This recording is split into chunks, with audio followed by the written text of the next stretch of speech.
Législative en Essonne, rien ne va plus entre Malik Bouty et Julien Drey. Le tracé du tram-train officialisé. Pour l'instant, Champlain ne figure pas dans les arrêts prévus.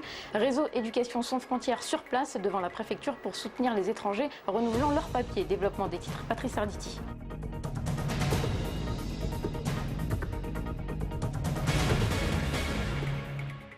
Bonsoir, c'est évidemment une information dont on n'a pas fini d'entendre parler. Alors, dans la perspective des prochaines législatives, on sait que Malik Bouty est fortement intéressé par la 10e circonscription en Essonne. Malik Bouty qui n'a pas apprécié que la direction nationale du PS mette cette circonscription en suspens dans le choix des candidatures. Et il faut dire que le député de la 10e n'est autre que Julien Drey, élu de Sainte-Geneviève et pour l'heure dans l'état-major de François Hollande, candidat à la présidentielle. Seulement, ce qui surprend, c'est le fait que Malik Bouty, ami ou ancien ami, on peut le dire maintenant, de longue date de Julien Drey, n'y va pas par quatre chemins, puisqu'il lui reproche, et c'est l'information, d'avoir falsifié, lui et son entourage, le fichier des adhérents du PS dans 2 villes. Alors, réponse de Julien Drey, Malik Bouty est en perdition. Je suis triste de le voir réduit à cela, avant d'ajouter, je n'ai évidemment rien à me reprocher. Fin de citation. Reste que nous avons envoyé une équipe sur place à Sainte-Geneviève pour sentir le vent et voir où serait la préférence des électeurs. Ni l'un ni l'autre. Raison personnelle. Je sais pas trop. Je connais que Julien Drey. Je préférais Julien Drey. D'accord. Pourquoi? Parce qu'il est plus social. D'accord. Il m'a beaucoup aidé aussi. Ah, pas Julien Drey, hein, pas du tout. D'accord. Je ne sais pas. Je ne sais pas. D'accord. Non, non. Je suis quelqu'un de très libre. Julien Drey parce que je le connais. Julien Drey, je sais qu'il est socialiste, mais voilà, c'est tout. L'autre, je ne le connais pas. D'accord. Mais de toute façon, je suis droite. Plutôt Malik Bouty. D'accord. Pourquoi? Je sais pas. Julien Drey, je l'aime pas trop, donc c'est physique, puis un peu aussi sur les idées, mais bon. Eh ben, ni l'un ni l'autre. Aucun des deux. Pour moi, ils tournent d'Orvest tous les deux. Donc. Je connais Julien Drey, mais pas l'autre. Donc malheureusement, je choisirai Julien Drey. Je peux pas trop dire, je connais pas leur programme ni à l'un ni à l'autre. Il faudrait d'abord que je connaisse le programme après pour choisir. Les deux sont bons en principe. Aujourd'hui, le tracé du tram-train en projet depuis quelques années, depuis 2009, devait être officialisé par la commission de suivi du STIF. Et grâce à ce nouveau transport, il faut savoir que les villes d'Évry et de Massy vont être reliées en 38 minutes seulement. C'est un gain de temps appréciable pour les usagers. Cependant, certaines villes, comme Champlain, sur le tracé du tram-train, n'ont pas d'arrêt prévu et évidemment se sentent vraiment oubliées. L'équipe municipale, soutenue par les maires de la communauté d'agglomération Europe Essonne, se bat évidemment pour obtenir, coûte que coûte, une station. Claire Colombel. Long d'une vingtaine de kilomètres, le futur tram-train reliera Évry à Massy et s'arrêtera dans 13 communes du département. Ce transport du futur circulera en mode tramway d'Évry-Courcouronnes au Petit-Vau, puis empruntera les voies du RERC pour terminer sa route. La station de Champlain, ville située entre Massy et Longjumeau, est pour le moment différée. Vu l'activité économique de sa commune, le maire ne comprend pas cette décision. On a à peu près 6 zones d'activité économique, c'est des zones moyennes à l'échelle de la commune, mais qui sont très dynamiques puisqu'on a plus d'emplois que d'habitants à Champlain, c'est un peu la particularité, on a près de 3500 emplois pour un peu plus de 400 entreprises. Et par rapport à la place qu'on va faire encore au développement économique dans les prochaines années, les prévisions nous donnent à peu près aux alentours de 5000 emplois. 98% des salariés n'habitent pas sur la commune et sont donc obligés d'emprunter les transports en commun et dans la plupart des cas leur voiture, la ville étant très peu, voire pas, desservie par le réseau RATP et SNCF.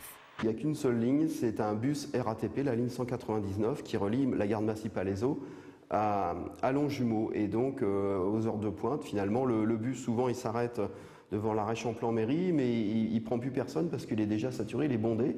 Donc les gens sont obligés d'attendre la voiture supplémentaire qui va pouvoir les emmener jusqu'à la gare de Massy-Palaiseau. Aujourd'hui, l'emplacement de la station est déjà prévu, ici, à quelques mètres d'une des zones industrielles.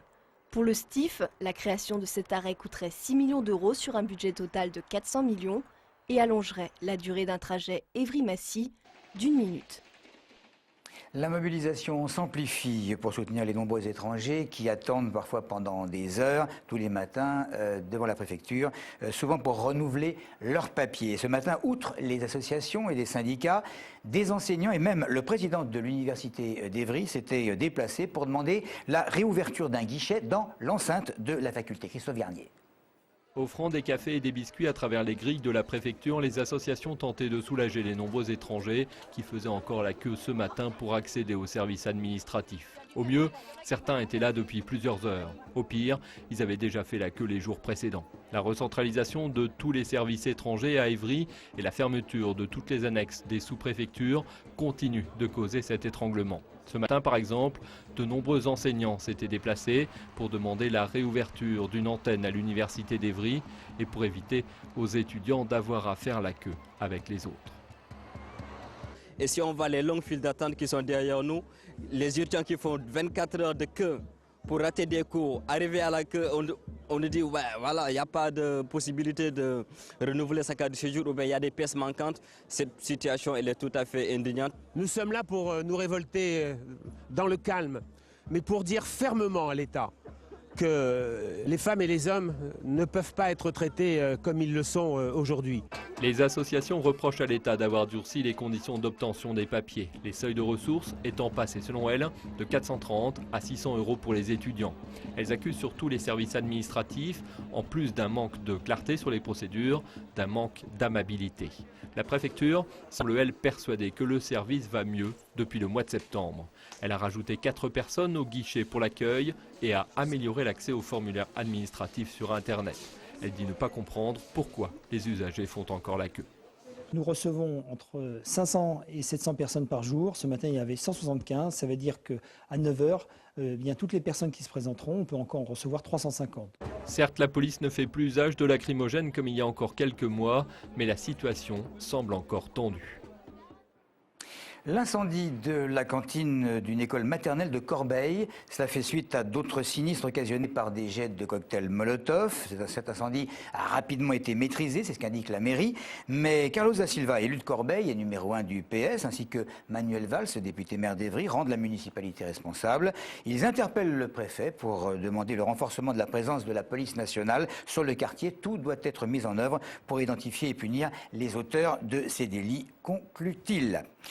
On passe au bal de tennis avec l'impro Roger Le Charbonnier de Palaiseau, structure permettant à des adolescents présentant des déficits intellectuels de bénéficier d'une formation professionnelle et qui a inauguré aujourd'hui un tapis de sol sportif un petit peu spécial grâce à l'opération Balle jaune lancée en 2009 par la Fédération française de tennis. C'est le premier revêtement entièrement conçu grâce à des balles de tennis recyclées. Le caoutchouc contenu dans les balles jaunes est récupéré et broyé puis assemblé grâce à la résine. Nous sommes en avant, la Fédération française de tennis, sur le développement durable. On est en avance sur pas mal de fédérations et nous consacrons beaucoup d'énergie, beaucoup de temps et beaucoup d'argent pour ce développement durable. Nous en avons pour preuve aujourd'hui avec cette magnifique inauguration et nous espérons que dans l'avenir, il y ait beaucoup de sols qui puissent se développer. Tout cela grâce aux ligues et grâce aux clubs qui récoltent, qui ramassent les balles et puis ensuite qui vont les broyer et pour sortir des granulats qui sont compactés. Voilà, c'est tout pour l'info sur le département. Merci de nous avoir suivis.